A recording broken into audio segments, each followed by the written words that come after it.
I hate heights.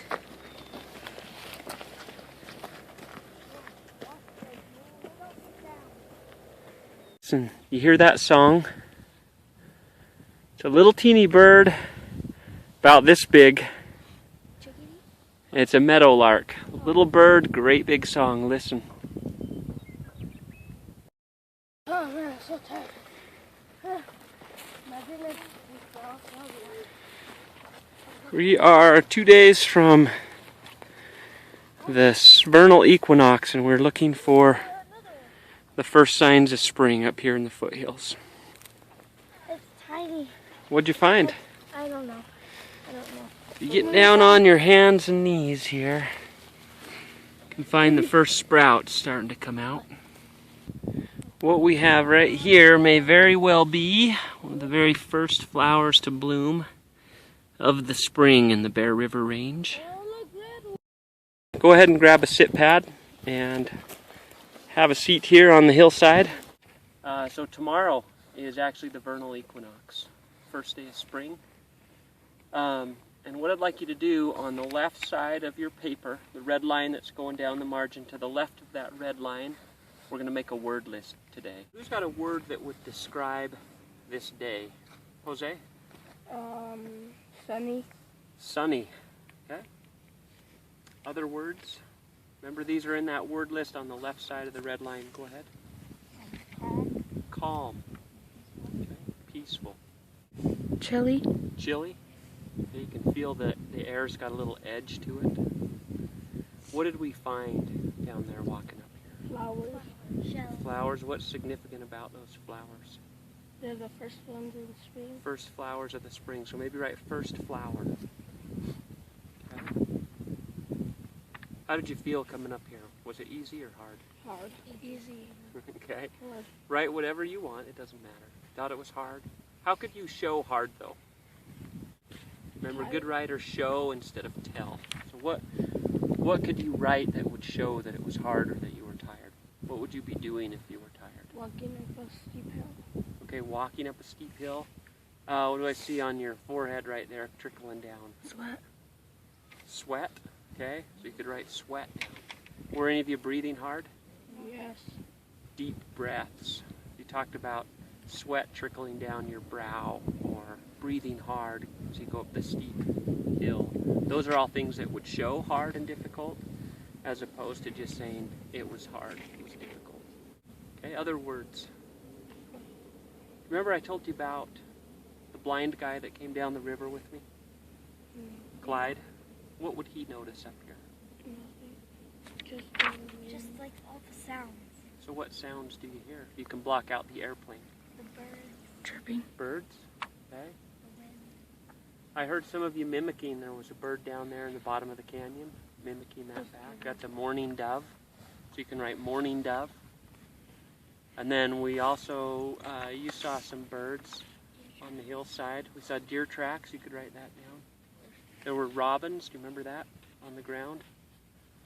And you hear the little chirps, those little teeny birds that flutter around? Yeah. Little chickadees. So go ahead and write chickadee. How do you feel up here? Relaxed. Relaxed. Thank you, from the camera woman. Calm. We've got calm down. How would you describe the mountains? What's on them behind me? Snow. It's almost like it's still winter on the north-facing side of the canyon. It's spring over here on the south-facing slopes, right?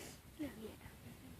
It's really pretty over there. In my head, I have a brain freeze. What's the name of the mountains out here? Both. Does anyone know the name of the range out there? Oh, Starts with a big W, yeah, the Wellsville Mountains, if you want to write that down. The mountain range we're in right here is, does anyone know this? The Bear River Mountains right here, if you want to write that. I got a brain freeze. I didn't know you could feel horse tracks until they were on his face. Okay. I got a brain freeze. Got a brain freeze? Write that down. That's a great word because that would describe this chilly air. So the next thing I'd like you to do is look over your word list. And why don't you circle 6 or 7 of the words that you think are the very best words to describe our day today.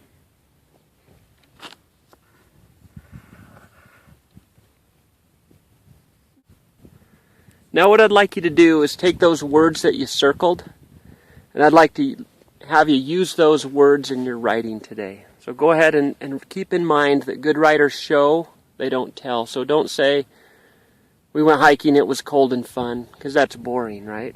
Show me being tired coming up the ridge. Show me your brain freeze. Show me how you're huddled as you're writing. Show me what the sun feels like as it's beating down on you here. But use those words you circled. If you want to use more than the words you circled, or if you think of other good words to use, you're welcome to do that.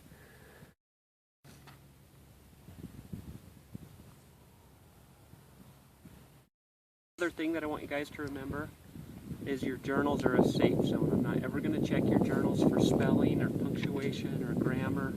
I want you to do the best you can, but your journals here is where I want you to get the magic down, get the ideas down here. We'll worry about the spelling and the grammar, punctuation, all the technical part of writing back in the classroom when we're using the laptops.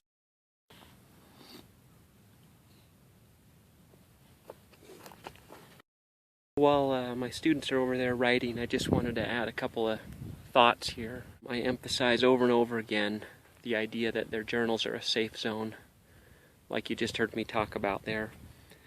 Then we spend time every week in the computer lab where they can type up their best writings, and that's where we pound through the punctuation and the grammar and the spelling and all those types of things. This works really well out here in the field, but I also want to make sure I emphasize that this kind of writing activity could be done on the school grounds or even in a classroom. But I rarely ever have the students write without doing what I call priming the pump, and that's working on the word list like you just saw. That could be academic vocabulary as part of that list. It could be similes or metaphors. It could be prepositional phrases. There's a lot of different directions I'll go with that. The word list is kind of the default pump priming activity that I do before they write. But I'll always do something like that. I really like to use that left side of the margin and then have them circle and thin their word list down to just the best.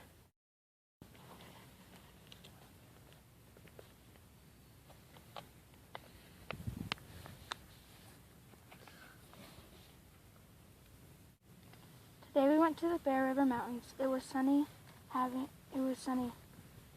having the sun beat down on me as I tried to accomplish this steep hill. The wind had a chill bite to it, but it felt good to do this. When we saw the first flower, it was yellow and very pretty to see with this weather. Coming on this hike has been breathtaking to me to see the valley and how silent it is. When you came up, I was breathing hard, but it made me feel like I was on top of the world. As I went along, my fingertips were cold. It was sunny, peaceful, calm on the Bear River Mountains, but certainly not warm for me. It was chilly, but for some reason I was sweating, and that caused my head a brain freeze. It was so cold when we were not hiking I could see my own breath. So this is a student's writing here. And you can see on the left side the word list and the words that are circled. And I don't ever force the students to share. It's up to them. Sometimes they want me to read them out loud. And this is one she didn't want to share it herself, but was okay if I read it. Spring foothills, chickadees, robins, and mourning doves chirp and sing as they flutter among the small brush and sumac, the tops of branches snipped off by passerby, mostly deer. Their fresh track linger in the earth, while a crisp, newer being thrives strongly nearby. This young new beginning is the first flower of spring in the majestic mountain range of the Bear River. The sun's warmth beats down upon my face, drawing me away from the group in awe at the forever-lasting beauty. I love where I am right now, so far from the harm and ugliness of the cities and growing population of noise. It seems as if all the world is paused, the unnatural beings and artificial joy shut out, and the world how it once was, calm, peaceful, and everlasting.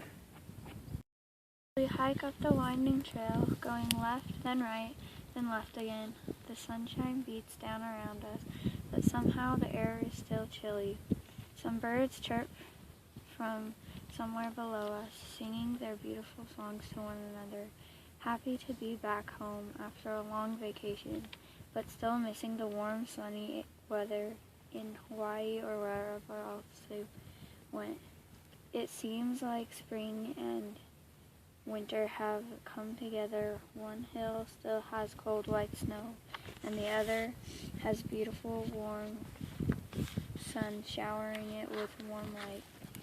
The first few brave little flowers have bloomed, the little seeds of the other flowers waiting for just the right weather, waiting and waiting. They've been waiting all winter to burst open, revealing the tiny baby flowers. We sit down to write in our journals with the most beautiful sights set out like a picture in a great frame of blues and greens and whites, the great blue sky towering above it. One other thing to keep in mind, as this isn't their first time doing this, we're late in the year. We've been in school about 7 months now, and students have been having experiences like this about 3 times a month for the last 7 months. So this isn't the quality of writing I would get out of students at the very beginning of the year. It's really rewarding this time of year. As we drive along a bumpy road, we are surrounded by rolling hills and craggy mountains. Snow still covers the craggy mountain sides, but the first signs of spring show on the rolling hills.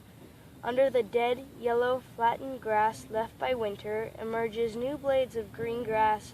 An owl swoops down in front of us. Long, widespread wings flap silently ahead of us. We watch the brown owl, which is rather small, land on a leafless, dead-looking tree where it blends in perfectly and could no longer be seen.